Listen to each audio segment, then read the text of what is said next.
Hello dear students, कैसे हैं आप। आज हम लोग स्टार्ट करने जा रहे हैं एक बहुत ही important concept, significant figures and errors in measurement. जी हाँ, ये बहुत ही इंपॉर्टेंट टॉपिक है।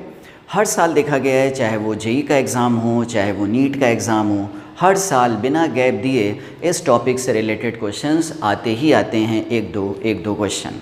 तो ज़रूर से इस कॉन्सेप्ट को पढ़िए अच्छे से, बिल्कुल भी इसको मिस मत करिए, जिससे कि आप इससे रिलेटेड क्वेश्चन पूछे जाएं तो आप इसके मार्क्स सिक्योर कर सको।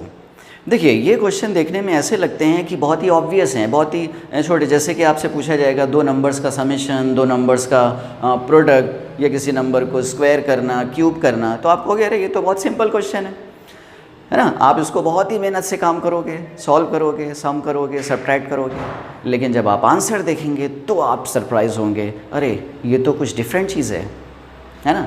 तो ज़रूर से इस कॉन्सेप्ट को सीखिए।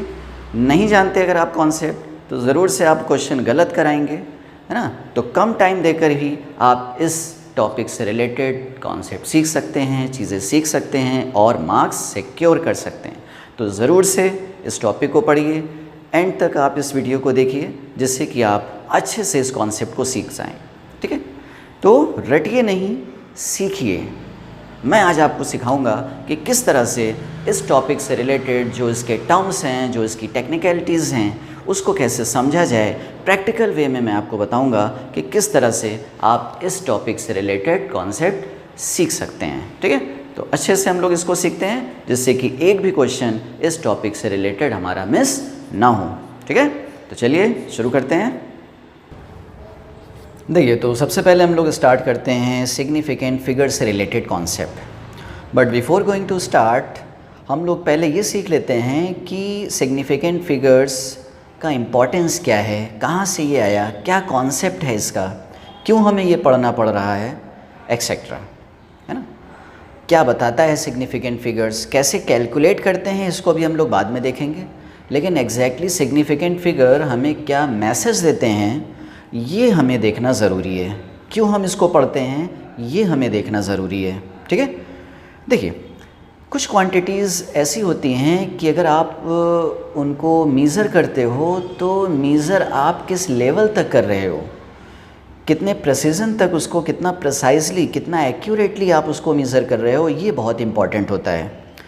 और किस इंस्ट्रूमेंट से आप उसको मीज़र कर रहे हैं, ये भी इम्पोर्टेंस रखता है। ठीक है, फॉर एग्ज़ाम्पल आप किसी ऑब्जेक्ट की लेंथ को मीज़र कर रहे हो, है ना। सपोज़ किसी पर्सन ने एक ऑब्जेक्ट की लेंथ को मीज़र किया नॉर्मल स्केल से, जो स्केल हम लोग जनरली यूज़ करते हैं, मिलीमीटर वाले। उस स्केल से एक पर्सन ने एक लेंथ को मीज़र किया और उसकी लेंथ कैलकुलेट होकर आई 15 सेंटीमीटर, उस ऑब्जेक्ट की लेंथ। अब उसने लिखने को उसने लिखा 15 सेंटीमीटर, लेकिन इसी को थोड़ा और अच्छा बनाने के लिए इसने लिख दिया 15.0 सेंटीमीटर। थोड़ा और अच्छा बनाने के लिए उसने लिख दिया 15.00 सेंटीमीटर, कि बस देखने में अच्छा लगे। तो सोचिए, ये जस्ट देखने में अच्छा लगे, क्या इसलिए हम इसको इन अलग अलग तरह से लिख सकते हैं। भले ही इन अलग अलग तरह से लिखने पर ये जो हम लोगों ने ज़ीरो लगाया, ये इसकी वैल्यू में कोई चेंज नहीं लाता, लेकिन क्या इस तरह से ज़ीरो लगा देना, ये क्या अलाउड है? हाँ, देखिए, इस तरह से ज़ीरो लगा देना, ये जो ज़ीरो हम लोगों ने यहाँ पर इस नंबर के आगे लगाया है, भले ये इसकी वैल्यू को चेंज ना करता हो, लेकिन इस ज़ीरो की कुछ मीनिंग है, ये कुछ डिटेल रखता है उस क्वांटिटी के बारे में। क्या डिटेल रखता है, आइए देखते हैं। अगर आपने उस लेंथ को लिखा ओनली 15 सेंटीमीटर, तो ये हमें ये मैसेज दे रहा है कि जिस इंस्ट्रूमेंट से इस लेंथ को मेज़र किया गया, वो मिनिमम 1 सेंटीमीटर तक किसी बॉडी की लेंथ को मेज़र कर सकती है। ठीक है, लेकिन अगर आपने लिख दिया 15.0 सेंटीमीटर, तो ये हमें ये मैसेज दे रहा है कि जिस इंस्ट्रूमेंट से इसको मेज़र किया गया, वो डेसिमल के 1 प्लेस तक सेंटीमीटर में मेज़र कर सकता है, यानी कि 0.1 सेंटीमीटर भी मेज़र कर सकता है, यानी कि 1 मिलीमीटर भी मेज़र कर सकता है, जैसा कि हमारा नॉर्मल स्केल 1 मिलीमीटर तक मेज़र कर सकता है। लेकिन अगर आपने लिख दिया उसी 15 सेंटीमीटर को 15.00 सेंटीमीटर, तो ये हमें ये बताने लगा कि वो इंस्ट्रूमेंट डेसिमल के 2 प्लेस तक भी लेंथ को मेज़र कर सकता है, यानी कि 0.01 सेंटीमीटर भी मेज़र कर सकता है, यानी कि 0.1 मिलीमीटर भी मेज़र कर सकता है। तो क्या नॉर्मल स्केल 0.1 मिलीमीटर मेज़र करता है? नहीं करता। तो नॉर्मल स्केल से मेज़र करी गई लेंथ को क्या इस फॉर्मेट में लिखना सही होगा? नहीं सही होगा। ठीक है, तो ये है देखिए इम्पॉर्टेंट चीज़। तो ये जो ज़ीरो हम लोगों ने लगाया, ये एक मैसेज रखता है, एक डिटेल रखता है, इसकी एक मीनिंग होती है। ये मीनिंगफुल डिजिट है। जी हाँ, ये मीनिंगफुल डिजिट है, और मीनिंगफुल डिजिट को ही हम लोग बोलते हैं सिग्निफिकेंट डिजिट। तो ये होता है सिग्निफिकेंट डिजिट का concept. All the meaningful digits are called significant. ठीक है, तो किसी नंबर को और प्रेसाइज बनाने के लिए ना, कहीं कहीं पर ज़रूरी होता है नंबर को और अच्छे प्रेसिजन तक और अच्छे एक्यूरेसी तक मेज़र करना। ठीक है, फॉर एग्ज़ाम्पल आप फ्रूट्स ख़रीदते हो, आप मार्केट से फ्रूट्स ख़रीदते हो। सपोज़ आपने एप्पल ख़रीदा, तो अगर आपने एप्पल ख़रीदा तो एप्पल के वेट को है ना किस तरह से लिखा जा सकता है? जैसे आपने 2.5 किलो ख़रीदा, आपने 5 किलो ख़रीदा, आपने 4 किलो ख़रीदा, है ना। तो लिखने को आप लिख सकते हो 5 kg, है ना। आप लिखते हो 5.5 kg, 2.4 kg, यहाँ तक लिखना ठीक है ना। लेकिन अगर आप लिखते हो 2.42 kg, तो ये हमें क्या बताने लगा? ये हमें ये बताने लगा कि जिस इंस्ट्रूमेंट से इसको मेज़र किया गया है, वे किया गया है, वो डेसिमल के 2 प्लेस तक केजी में मेज़र कर सकता है, यानी कि 0.01 kg भी मेज़र कर सकता है। 0.01 kg का मतलब 10 ग्राम भी मेज़र कर सकता है। तो सोचिए 10 ग्राम, एप्पल को 10 ग्राम तक क्या कोई इस तरह से प्रेसिजन तक क्या कोई मेज़र करता है ना। तो ये ज़्यादा इम्पोर्टेंस नहीं रखता है एप्पल के केस में, फ्रूट्स के केस में। हाँ, 5.5 kg, 0.2 kg, 0.4 kg, 400, 500, 600 ग्राम तो ठीक है, लेकिन 4 ग्राम, 5 ग्राम, 10 ग्राम, 40 ग्राम, यहाँ तक इसको मेज़र करना इम्पॉर्टेंट नहीं है। ठीक है, वहीं पर सोचिए अगर आपने गोल्ड ख़रीदा, गोल्ड जनरली ग्राम्स में ख़रीदा जाता है, 10 ग्राम, 20 ग्राम, है ना, 10 ग्राम, 12 ग्राम, 5 ग्राम। तो अगर आपने गोल्ड ख़रीदा तो गोल्ड को आपने लिखा सपोज़ 12.5 ग्राम। ठीक है, तो 12.5 ग्राम, तो ये हमें बताता है कि जिस इंस्ट्रूमेंट से इसको मेज़र किया गया तो ये 0.1 ग्राम तक भी मेज़र कर सकता है। देखिए भाई, गोल्ड का प्राइस काफ़ी ज़्यादा होता है। सपोज़ मानकर चलें अगर 40,000 में गोल्ड है ना, 10 ग्राम 40,000, तो 1 ग्राम हो गया 4,000 का, है ना। 1 ग्राम हो गया 4,000 का, 0.1 ग्राम हो गया 400 का। तो सोचिए क्या 0.1 ग्राम, है ना, इतना कम ज़्यादा क्या एक्यूरेसी चल जाएगी? यानी शॉपकीपर आपको 1 ग्राम, 0.1 ग्राम क्या ऐसे ही देना चाहेगा? नहीं देना चाहेगा, बल्कि वो उसको और ज़्यादा प्रेसिजन तक मेज़र करना चाहेगा, है ना। तो जितना ज़्यादा से ज़्यादा प्रेसाइज एक्यूरेट उसको मेज़र कर सकता है, उतना उसका लॉस कम होगा। ठीक है, तो यहाँ पर हमें ज़्यादा प्रेसिजन की ज़रूरत है, इसके सिग्निफिकेंट फिगर को और बढ़ाने की ज़रूरत है ना। तो अगर हमने इसको लिख दिया 12.500 ग्राम, तो अब हमें ये क्या बता रहा है कि जिस इंस्ट्रूमेंट से इसको मेज़र किया गया वो डेसिमल के 3 प्लेस तक मेज़र कर सकता है, यानी कि 0.001 ग्राम भी मेज़र कर सकता है। ठीक है, अब देखिए 4 रुपये, 5 रुपये, इतना तो चलिए कम ज़्यादा चलेगा। तो इस केस में हमें इस डिजिट को और ज़्यादा प्रिसाइज बनाने की ज़रूरत है। तो यहाँ से आता है सिग्निफिकेंट फिगर का कॉन्सेप्ट। यहाँ पर हमें ज़रूरत पड़ती है सिग्निफिकेंट डिजिट्स की। ठीक है, तो ये जो ज़ीरो हम लोग लगाते हैं लास्ट में, ये सिर्फ अच्छा दिखने के लिए नहीं लगाते, बल्कि ये कुछ मीनिंग्स रखते हैं। ठीक है, तो इन्हीं मीनिंगफुल डिजिट्स को हम लोग बोलते हैं सिग्निफिकेंट डिजिट्स। तो चलिए इसकी एग्जैक्ट डेफिनेशन देख लेते हैं। सिग्निफिकेंट फिगर्स की डेफिनेशन क्या होती है? Significant figures in the measured value of a physical quantity are the number of digits that have significance. significance or some meaning and give more precise details about the value of physical quantity। ठीक है, यानी significant digits हम लोग उन digits को बोलते हैं जो कुछ मीनिंग रखते हों। ठीक है, ऐसे सिग्निफिकेंट, ऐसे मीनिंगफुल डिजिट्स को कहा जाता है सिग्निफिकेंट डिजिट्स या सिग्निफिकेंट फिगर्स। क्या मीनिंग रखते हो? चलिए आइए फिर से इसी एग्जांपल में देखते हैं। देखिए, अगर आपने किसी लेंथ को मेज़र किया था 15 सेंटीमीटर और एक ने इसको लिख दिया 15.0 सेंटीमीटर, तो ये जो ज़ीरो है ये सिग्निफिकेंट है यानी मीनिंगफुल है। क्या मीनिंग ये रिप्रेजेंट करता है? क्या मीनिंग रखता है ये? देखिए, ये मीनिंग रखता है कि जिस इंस्ट्रूमेंट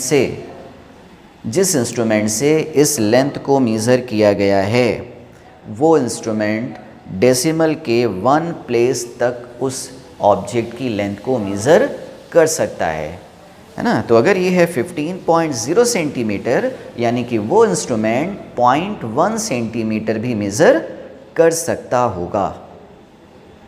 ठीक है, तो इस तरह से लिखना ये हमें बताता है, ये मीनिंग देता है। ठीक है, वहीं पर अगर आपने लिख दिया 15.00 सेंटीमीटर, तो इससे क्या मीनिंग ड्रॉ होती है ना। कोई पर्सन अगर इस नंबर को पढ़ेगा तो वो इस नंबर से क्या मीनिंग ड्रॉ करेगा? वो ये मीनिंग ड्रॉ करेगा कि जिस इंस्ट्रूमेंट से इस नंबर को, इस लेंथ को कैलकुलेट किया गया, वो इंस्ट्रूमेंट डेसिमल के 2 प्लेस तक उस लेंथ को मेज़र कर सकता है। यानी कि अगर ये है 15.00 सेंटीमीटर तो वो इंस्ट्रूमेंट 0.01 सेंटीमीटर यानी कि 0.1 मिलीमीटर भी मेज़र कर सकता होगा। तो ये है इस ज़ीरो की सिग्निफिकेंस। बात समझ में आती है? तो इस तरह से एक कॉन्सेप्ट आता है सिग्निफिकेंट फिगर्स का। तो किसी दी हुई वैल्यू में, किसी दी हुई नंबर में कितने नंबर सिग्निफिकेंट हैं, कितने डिजिट सिग्निफिकेंट हैं, इसके कुछ सर्टेन रूल्स होते हैं। चलिए आइए अब उन रूल्स को भी हम लोग देख लेते हैं, समझ लेते हैं। चलिए, जैसे कि अगर हम लोग फर्स्ट रूल की बात करें, rule number 1, significant figure calculate करने का पहला रूल।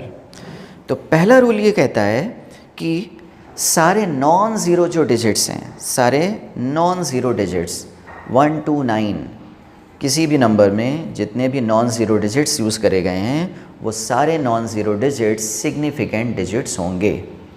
ठीक है, जैसे एग्जांपल की बात करें, जैसे एक नंबर लिखा हुआ है 1 2 3 4, तो बताइए कितने सिग्निफिकेंट फिगर्स होने चाहिए इसमें? जी हाँ, सारे डिजिट्स नॉन ज़ीरो हैं और सारे नॉन ज़ीरो डिजिट्स सिग्निफिकेंट होते हैं। तो इसमें कितने सिग्निफिकेंट होने चाहिए? 4। ठीक है, चलिए वहीं पर ये लिखा हुआ है 9 2 1 5 6, कितने सिग्निफिकेंट फिगर्स हैं इसमें? 5, सभी डिजिट्स नॉन ज़ीरो हैं। इसी तरह से 46, सारे डिजिट्स नॉन ज़ीरो हैं, कितने सिग्निफिकेंट फिगर्स होंगे? 2। तो ये है पहला रूल कि सारे non zero digits are significant. ठीक है, चलिए दूसरे रूल पर आते हैं। दूसरा रूल क्या कहता है?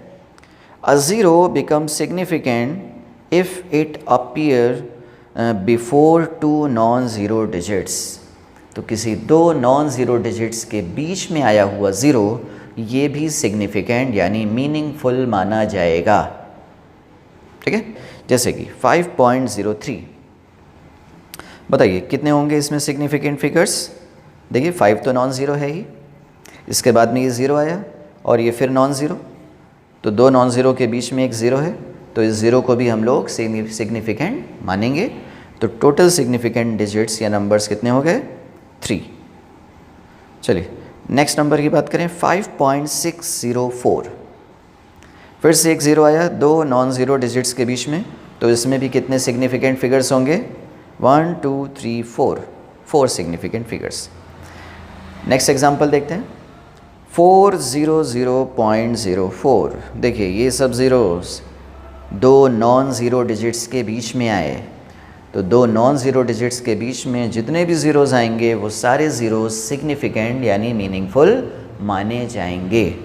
तो इस नंबर में टोटल कितने सिग्निफिकेंट फिगर्स हैं? 1 2 3 4 5, तो 5 सिग्निफिकेंट फिगर्स हैं इस तरह से इस नंबर में, ठीक है। तो ये था रूल नंबर 2। नेक्स्ट रूल पर मूव करते हैं। अगला रूल क्या है? लीडिंग ज़ीरोज़ और zeros place to the left of the numbers are never significant.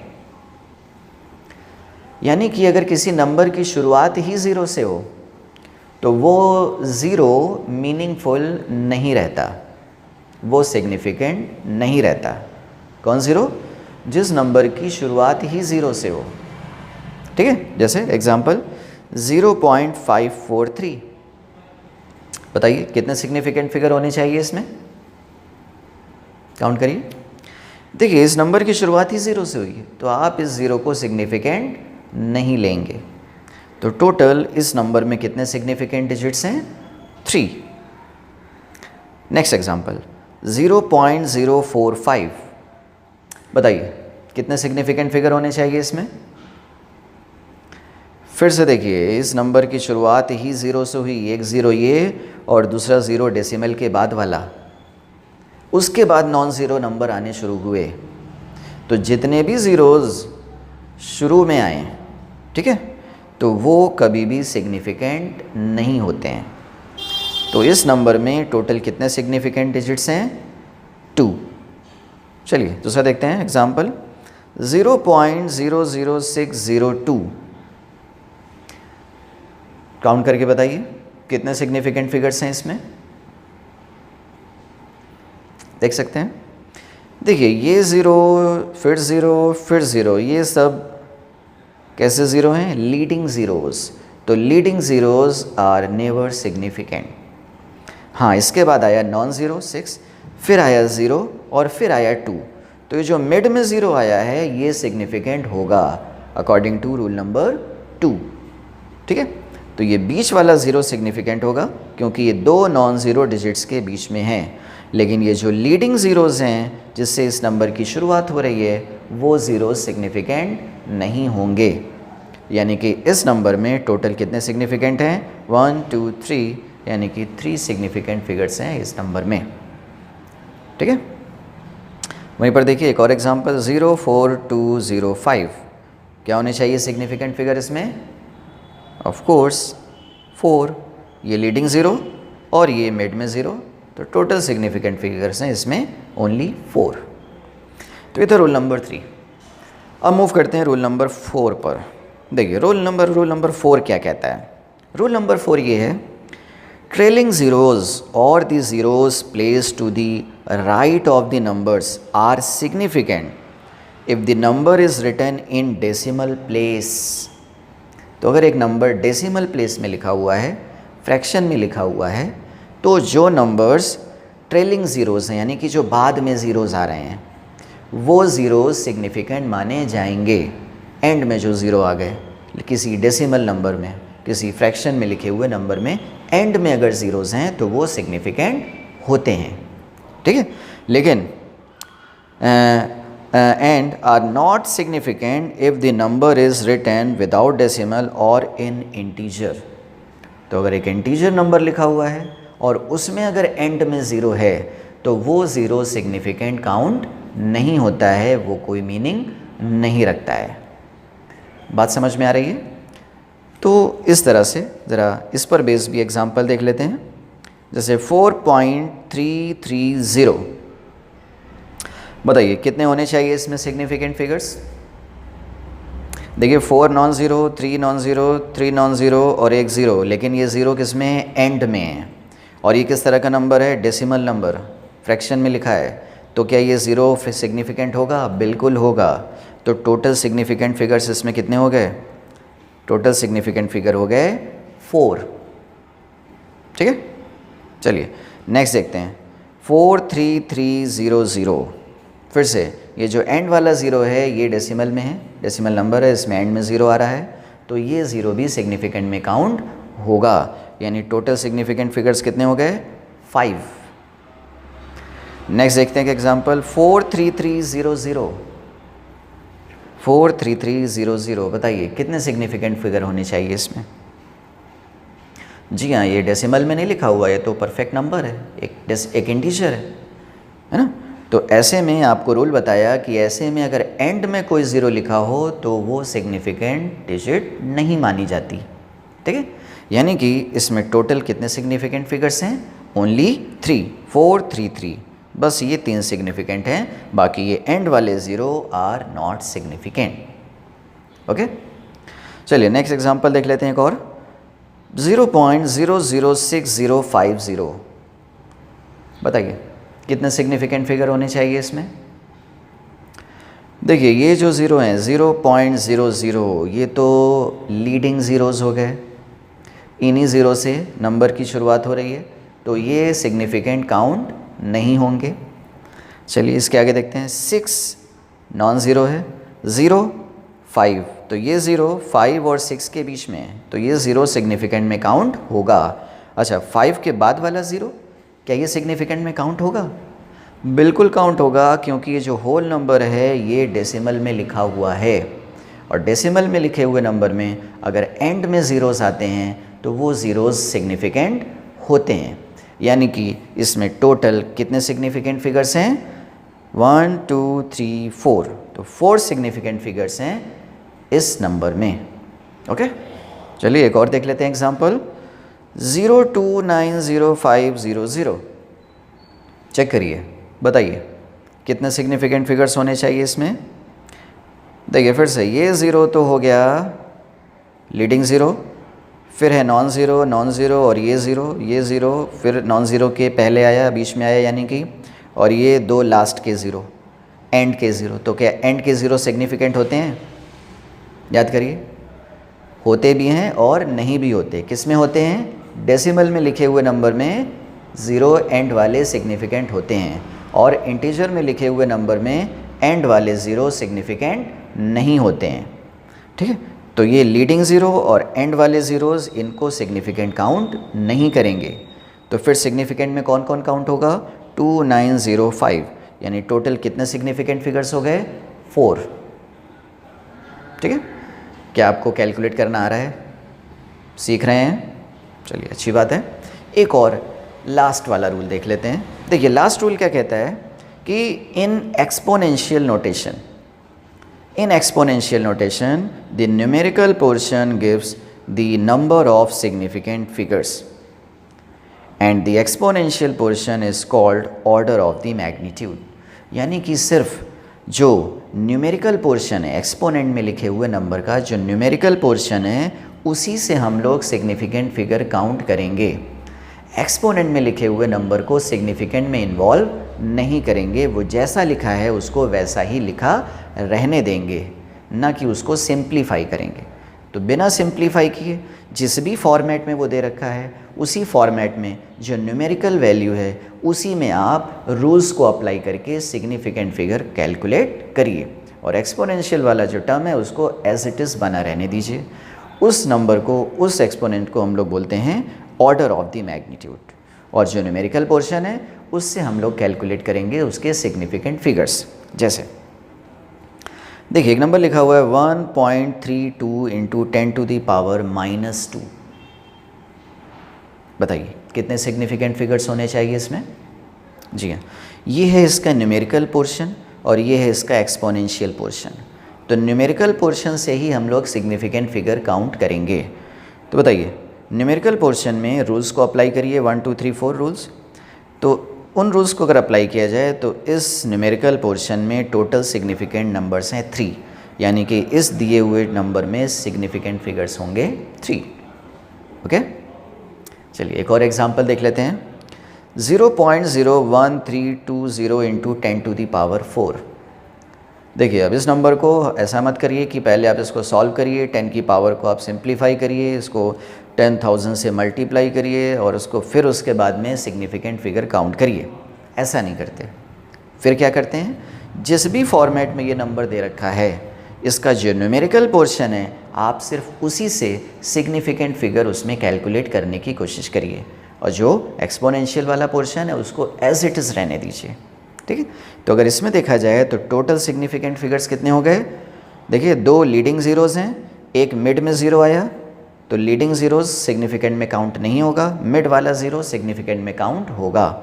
यानी टोटल कितने सिग्निफिकेंट फिगर्स हो गए, 1 2 3 4, तो 4 सिग्निफिकेंट फिगर्स हैं इस तरह से लिखे हुए नंबर में।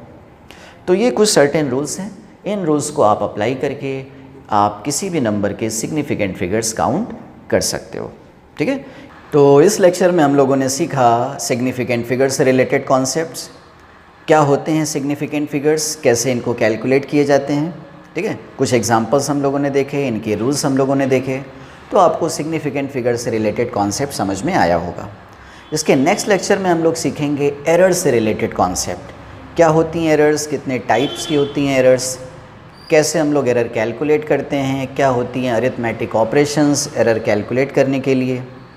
ठीक है, तो ये सारी चीज़ें हम लोग नेक्स्ट लेक्चर में यानी लेक्चर 2 में सारी चीज़ें सीखेंगे।